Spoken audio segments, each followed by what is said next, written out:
Hello, everybody. Welcome to another COVID update. Little video I'm putting up today. Um, so, a lot of I'm reading a lot of articles today in our newspapers here in Quebec and Montreal, already saying that experts already are asking for a more severe lockdown, saying that we should have seen with the lockdown put in place on Christmas, that we should have seen a downward trend um, of the cases, and completely the opposite has happened. Um, it seems that every time we put in stricter uh, lockdowns, that the cases explode after these more severe measures are put in place. Uh, so, like I've been saying for a while now, can't we find another strategy to help fight the spread of the SARS-CoV-2 other than lockdowns? There has to be, because obviously this is not working.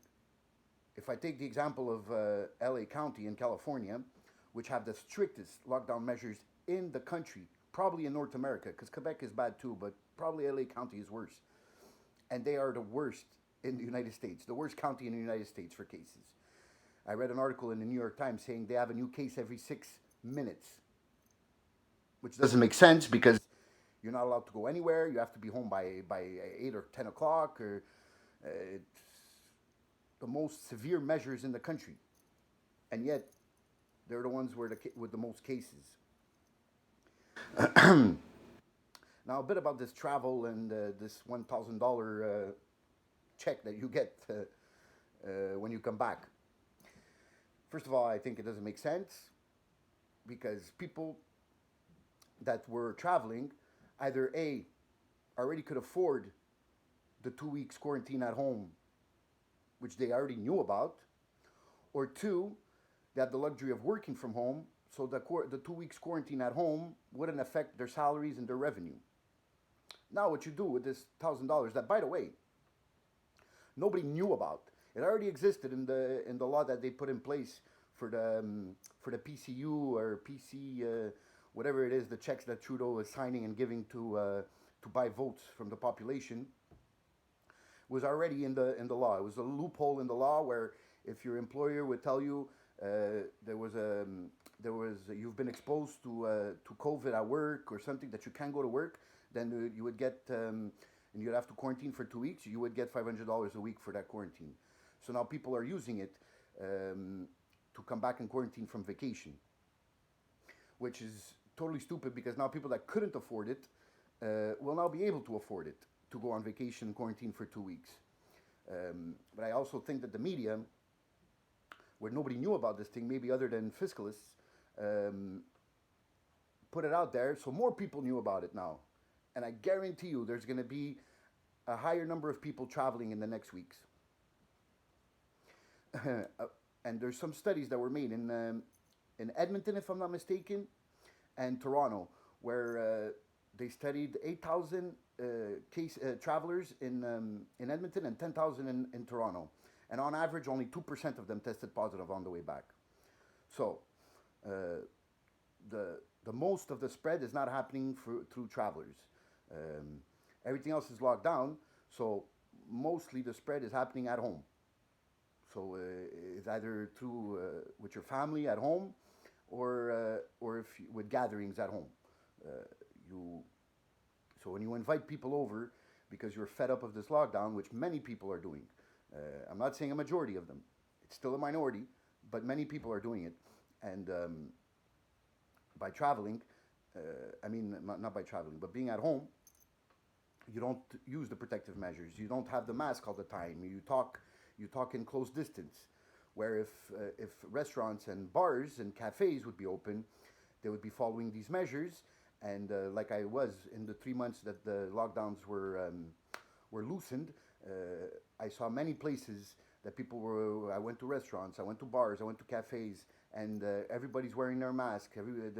Everybody's seated in 2 meter distancing, and there was basically no spread in those places. So now what you're doing is you're confining them and you're making people stay at home where is the place where the virus spreads the most. So explain to me where the common sense in that measure lays. And now for a little word about the journalist that TVA sent to Playa del Carmen in Mexico to spy on the travelers or the turistas, like they like to call them. So, TVA, Journal de Montréal, tells them you're going to go to Mexico to spy on these people and see if they're following the measures. Well, she wakes up on the first day, and this I'm purely speculation, so don't come at me for saying how do I know this, but from what I've heard, from people that have traveled there, I know people that live there, some Quebecers that live in Playa del Carmen, and this is what the result I've come to in this subject is that she woke up on the first day there, and the resort was basically calm, and nobody around, or not enough people around to send back pictures and stories to validate that her bosses send her to Playa del Carmen. So what does she do? She goes to the public beach, where most people there are actually people that live there, either Mexicans or Quebecers that live there.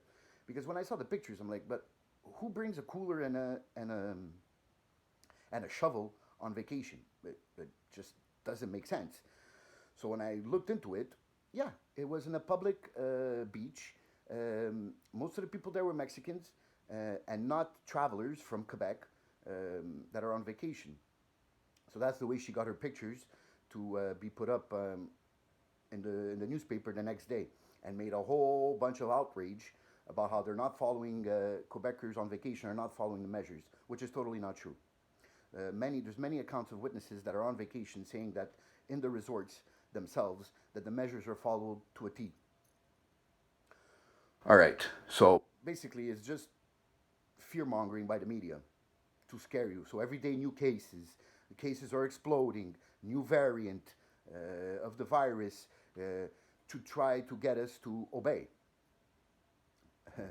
Yet the cases keep on jumping, keep on exploding.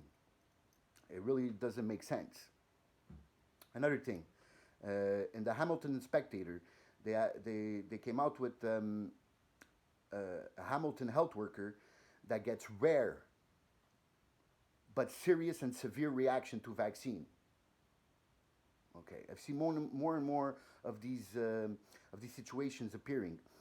So I'd like to ask this question, and guys, please comment, leave a comment in the comment section if you don't agree or if you want to go further into the subject. Is exactly how many severe reactions does it take for it no longer to be rare? Can somebody elaborate with me on this and explain to me exactly how many severe reactions do we need for it no longer to be called rare? So it's an open-ended question. Please comment in the comment section. There's also in CHSLD Saint-Antoine, 80 people that were vaccinated in the past weeks got COVID-19 in the following days. So what they say is correlation does not prove causation. Not saying that the vaccine caused them to be infected. But it's a very interesting question, though. Did it trigger an infection? Did it help or make them vulnerable to get infected? It's a question to be asked. And a little quick word on my compatriot, MLA from Brossard Saint-Lambert, from the Liberal Party of Canada, Alexandra Mendes, or Minch, in the real Portuguese term, and many other politicians. But today I'm going to talk about her. She left on vacation in July, and yesterday she told her bosses, but she never transparent about it with the population, with her constituents and the population in general. So now it came out, and she put out a statement on her Facebook and Twitter saying that it was an essential travel, that she went to Portugal because her father-in-law or mother-in-law was sick. Um, that ended up dying. I offer my condolences. So she had to go there and finalize the paperwork for the sale of the house and to close the house down. Me and my family, we've had and we have properties in Portugal in the Azores, and we have things called procuradores, where these people are the ones that take care of the paperwork there when we cannot ourselves go there and finalize those paperworks. So her excuse is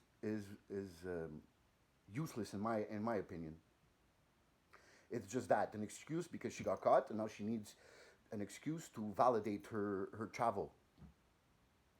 So I would like to ask Mrs. Alexandra Mendes if it wouldn't have been possible to get someone there representing her legally to finalize these documents and this paperwork easily.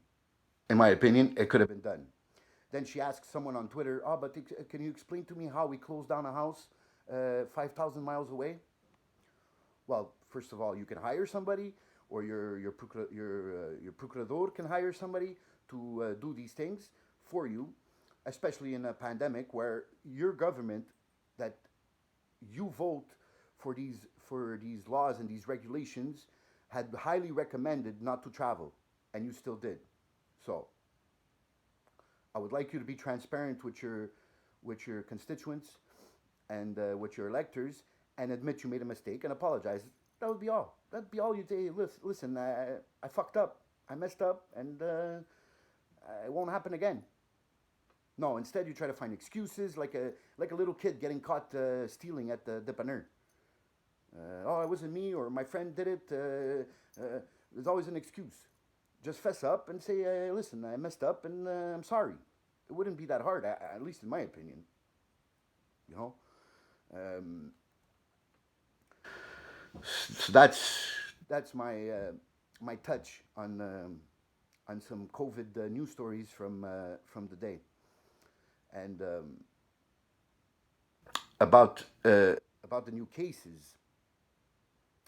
So they say 7,000 some odd cases in the 3 days preceding well, New Year's Eve, New Year's Day, and the following day, uh, with all these new cases.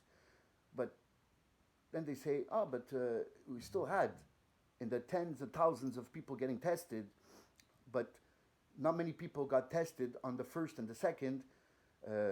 So now cases are going to explode even more.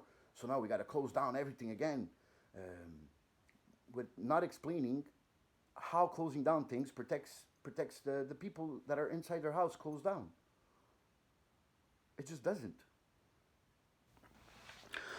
So that's it, guys. That's for another COVID update, and hope to see you soon.